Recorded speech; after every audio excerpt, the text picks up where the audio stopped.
बार फिर खुशामदीद। बात हो रही थी कौमी असम्बली में 407 खरब 41 अरब के लाजमी अखराजात मंजूर, और बजट का चूँकि सीज़न है और बजट के हवाले से बहस भी हो रही है और अपोजिशन जमातें भी सरापा एहतजाज हैं। सूबाई बजट भी पंजाब और सिंध का पेश हो चुका है। केपी का मामला है और केपी जाना चाह रही है इस मामले में आइनी तौर पे अपनी राय भी लेगी, और अभी तक मामला खटाई में पड़ता हुआ नज़र आ रहा है। इसकी क्या वजह है? और दूसरी तरफ अगर हम बात करें सियासी माशी आइनी बहरान की, तो इसका हल कैसे मुमकिन होगा?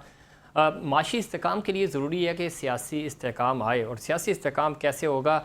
हम ग्लोबल पीस की तो बात कर रहे हैं, उसमें पाकिस्तान का इनपुट बहुत शानदार रहा, लेकिन इंटरनली पीस मेकिंग के हवाले से हुकूमत क्या इक़दाम कर रही है? और साथ ही साथ वज़ीर आज़म की तब्दीली की ख़बरें, जब बहुत अच्छी खुशखबरियाँ हमें मिल रही हैं पूरी दुनिया से, तो उस वक्त अचानक ये ख़बरें क्यों गर्दिश कर रही हैं? इस पर भी प्रोग्राम में बात करेंगे। हमारे साथ पैनलिस्ट मौजूद हैं।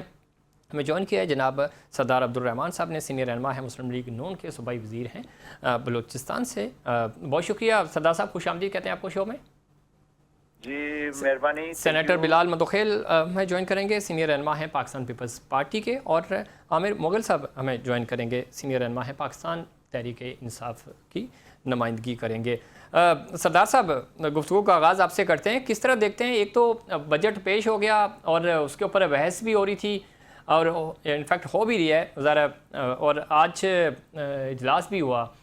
किस तरह देखते हैं बजट के ऊपर? हम पहले बात कर लेते हैं, फिर हम आगे बढ़ेंगे। अवाम दोस्त बजट है, रिलीफ है, खुश हैं, और बलूचिस्तान हमेशा चूँकि नज़रअंदाज होता रहा, बलूचिस्तान के लिए क्या कुछ है वफाक की तरफ से और ख़ुद बलूचिस्तान के बजट में भी? देखें, शुक्रिया।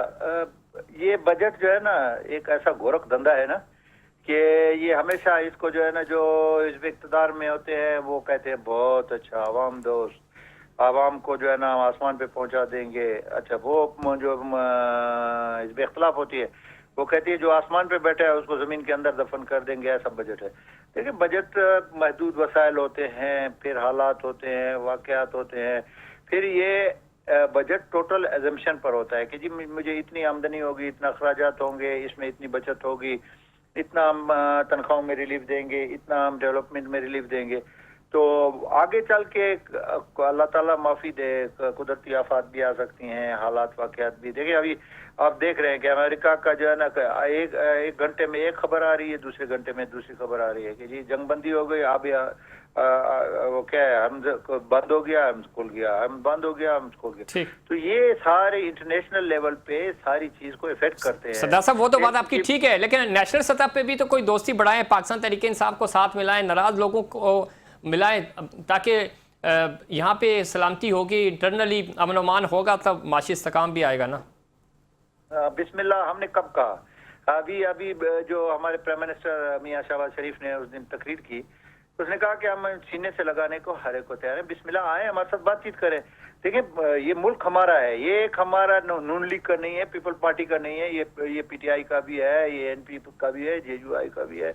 ये इसमें बसने वाला जो भी छोटे से छोटा बच्चे से लेकर बुजुर्ग तक, मेरी उम्र के, मुझसे बड़े, सबका है, ये मुल्क है, ये धरती है, हम सब इसके खैर खां हैं, हम इसी की खैर मनाते हैं कि अल्लाह ताला इस मुल्क को हमेशा महफूज रख। दुश्मन हमारे बे इंतहा है, तीनों तरफ आप देखें, एक तरफ अफगानिस्तान है, दूसरी तरफ आपका हिंदुस्तान है, तीसरी तरफ इजराइल है, तो आप अच्छा, फिर उसके जो है ना दहशतगर्द है, फितनतुल खवारिज है, फितनतुल हिंदुस्तान है। फिर माशी तौर पे आप देखें कि हमारे अंदरूनी हालात ये हैं कि हम बजाय ये कि तामीरी काम करें, हम हमेशा तनकीदी काम करते हैं कि जी मैं अगर आऊंगा तो मैं तो सोने के बिस्किट तकसीम करूंगा, और ये जो है ना ये जहर के बिस्किट तकसीम कर रहे हैं। वो बात आपकी ठीक है, लेकिन ये इसके ऊपर अमल भी तो नहीं हो रहा ना। सरदार साहब, मैं वापस आपकी तरफ भी आऊँगा। हमारे साथ आमिर मुगल साहब मौजूद हैं, हम उनका पॉइंट ऑफ व्यू भी लेते हैं ना। पाकिस्तान तहरीक इंसाफ को आपने बिल्कुल दीवार से लगाया हुआ है। बजट की जब बात होती है उसमें भी उनकी गुजारिशात नहीं सुनी जा रही, उनके तहफ़्फ़ुज़ात अपनी जगह मौजूद हैं। वो बानी पीटीआई के साथ इस मुशावरत करना चाह रहे हैं, मुलाकात आप कराने को तैयार नहीं है। आमिर मुगल साहब, किस तरह देखते हैं? अभी बात हो रही थी अब्दुल रहमान साहब से, और वो ये समझते हैं कि बिल्कुल बातचीत होनी चाहिए, बातचीत होगी तो मामलात आगे बढ़ेंगे मुज़ाकरात के लिए, या कोई कल हमने देखा कि बड़े खुशगवार मूड में मुलाकातें हुई आपकी लीडरशिप की शहबाज शरीफ साहब के साथ, तो हम समझे कि कोई बाज़ाब्ता मुज़ाकरात भी होंगे, बातचीत आगे चलेगी। आमिर साहब, डिग्री तो गुड स्नैच राजा नसर अब्बास को, और जो कोई भी सियासी जमात ये समझती है कि इस मुल्क में आइन कानून जमहूरियत की बालादस्ती चाहती है, वो इस बात पे इमरान खान के बिहाफ पे महमूद खान चगरई और अल्लामा राजा नसर अब्बास के साथ मुज़ाकरात कर सकते हैं। लेकिन मुझे ये आज की डेट तक मैं कह रहा हूँ बड़ा मुश्किल नजर आता है। उसकी वजह ये है कि अगर ये हुकूमती जमातें जो इस वक्त हुकूमत में बैठी हुई हैं, अगर ये आइन की बालादस्ती की बात करेंगी, जमहूरियत की बालादस्ती की बात करेंगी, कानून की बालादस्ती की बात करेंगी, पार्लिमान की बालादस्ती की बात करेंगी, तो फिर तो ये इस ईवान में नहीं बैठ सकते, फिर तो ये हुकूमत में नहीं बैठ सकते, क्योंकि अवाम ने मुंतखब नहीं किया हुआ। पार्लिमान में ये मुंतखब होके तो नहीं गए हुए, ये तो डंडे के दौर पे गए हैं। ये सरदार अब्दुर्रहमान साहब का तलक शायद बलूचिस्तान से है, तो ये तो आती है पिछले 30-40 साल से वहां पे फार्म 47 की हुकूमतें बनाई जा रही हैं, कोई भी वोट नहीं देता, जाली वोट, जाली निज़ाम, जाली पार्लिमान का सिस्टम है वहां पे।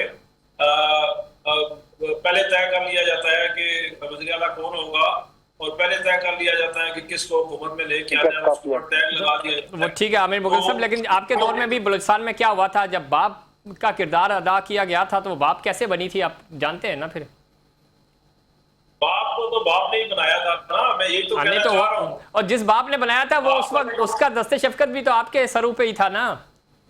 ये बात करें ना, मजा इसका आया। बाप का भी तो कोई बाप था ही ना।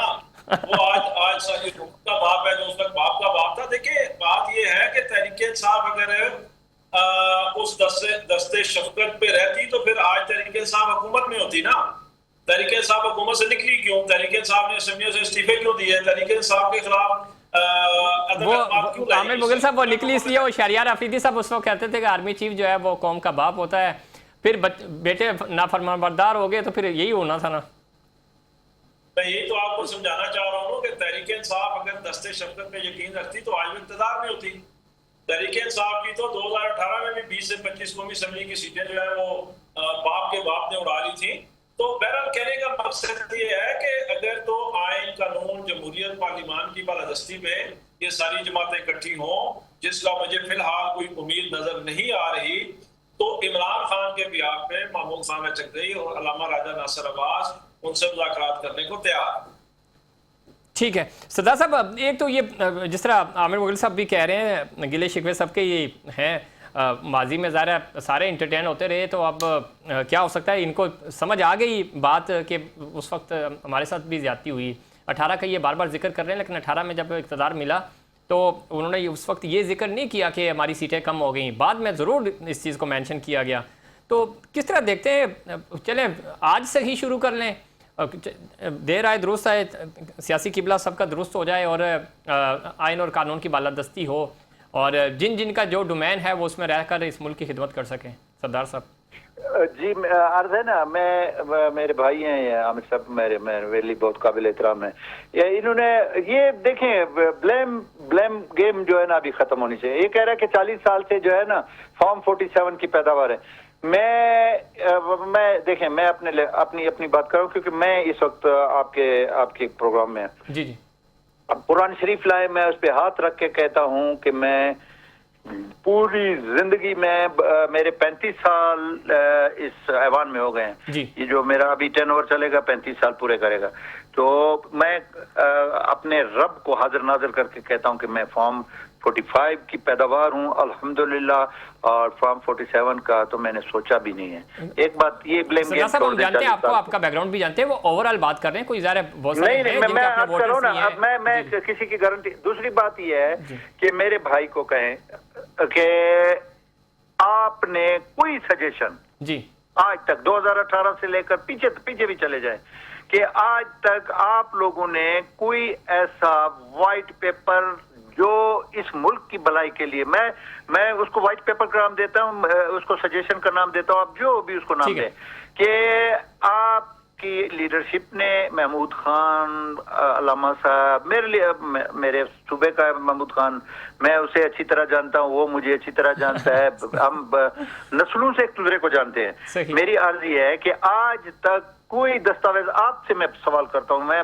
आमिर भाई को तो, आमिर मुगल को तो मैं एहतराम करता हूँ, आपसे मैं सवाल करता हूँ कि क्या आपके मीडिया पे कोई एक तहरीर पीटीआई की तरफ से आज तक आई है कि जी जो भी हुआ, अच्छा हुआ बुरा हुआ, हम ब्लेम गेम से निकलते हैं, हम इस मुल्क के दुश्मनों को तबाह करने के लिए और इस मुल्क को तरक्की की राह पे गामजन करने के लिए हमारी ये 1 point, 2 point, 3 point, 4 point, 5 point, जिससे मईशत उभरे, जिससे लॉ एंड ऑर्डर की सिचुएशन बराबर हो, जिससे खारिजा पॉलिसी आपकी अच्छी हो, सफारती ताल्लुकात अच्छे हो, आप मुझे कोई एक दस्तावेज के 3 पॉइंट बता दें। ठीक है, मैं बता देता हूँ। मैं चाहूँगा आमिर मुगल साहब इस पर रिस्पॉन्ड करें। और दूसरा ये कि जैसे इनकी हुकूमत खत्म हुई थी, इन्होंने वाइट पेपर आपकी पीडीएम हुकूमत के खिलाफ उस वक्त जारी किया था।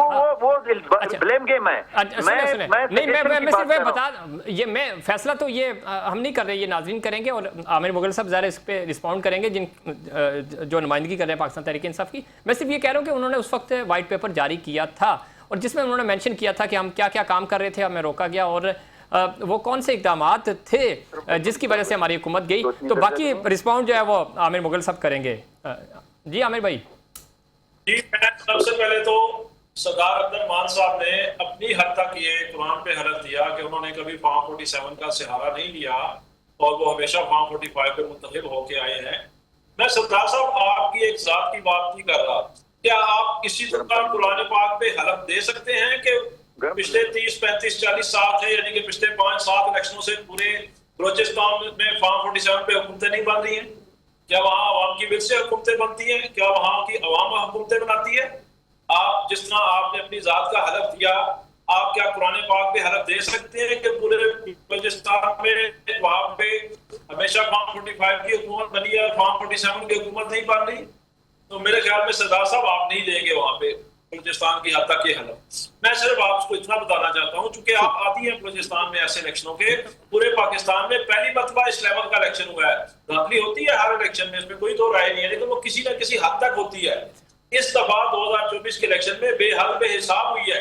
पिछले 100 सालों में कोई इलेक्शन पूरी दुनिया में ऐसा नहीं हुआ। ठीक कह रहे हैं, ये है इश्यूज। बहुत हाई अक्सरियत से जीता हुआ इलेक्शन ढूंढ के उन लोगों को दे दिया गया आपकी पार्टी को, जिन्होंने 17 सीटें जीती हैं। जी आमिर मुगल साहब, व्हाइट पेपर पे इनको रिस्पॉन्ड करते हैं प्लीज। जी सुने, क्या आपने दूसरी बात ये की कि पाकिस्तान तहरीक इंसाफ ने क्या कोई व्हाइट पेपर आज तक जारी किया है इस मुल्क और कौम की तरक्की के लिए?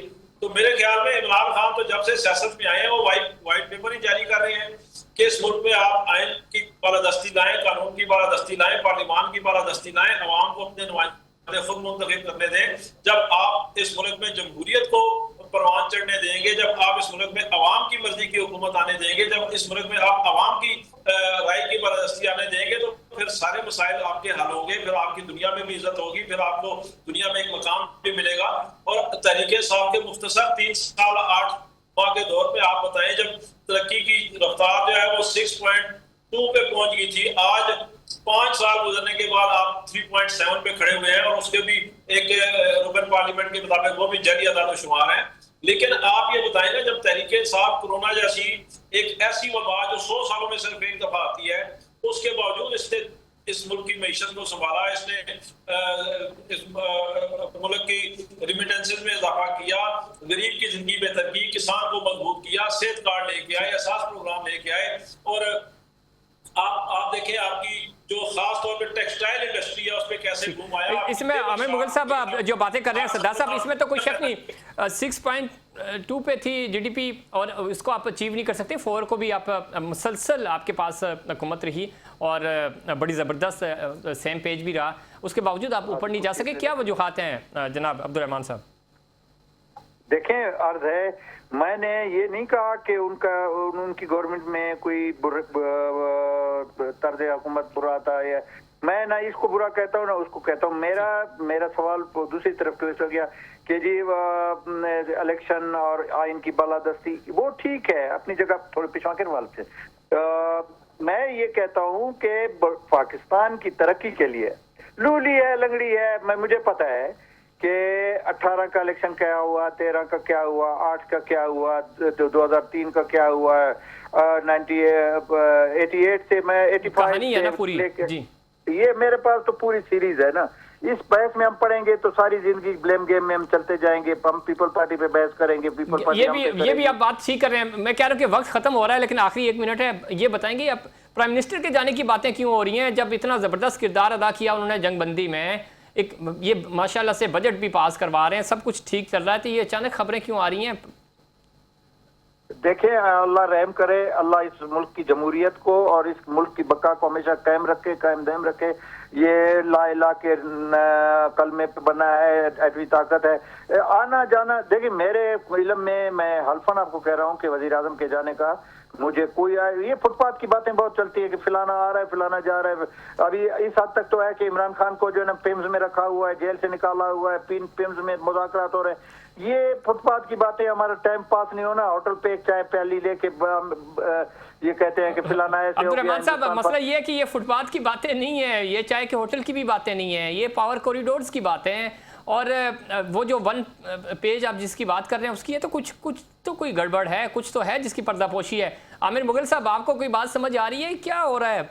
इतनी अच्छी परफॉर्मेंस शहबाज शरीफ साहब की और उसके बावजूद ये सब। फील्ड मार्शल को, शहबाज शरीफ को,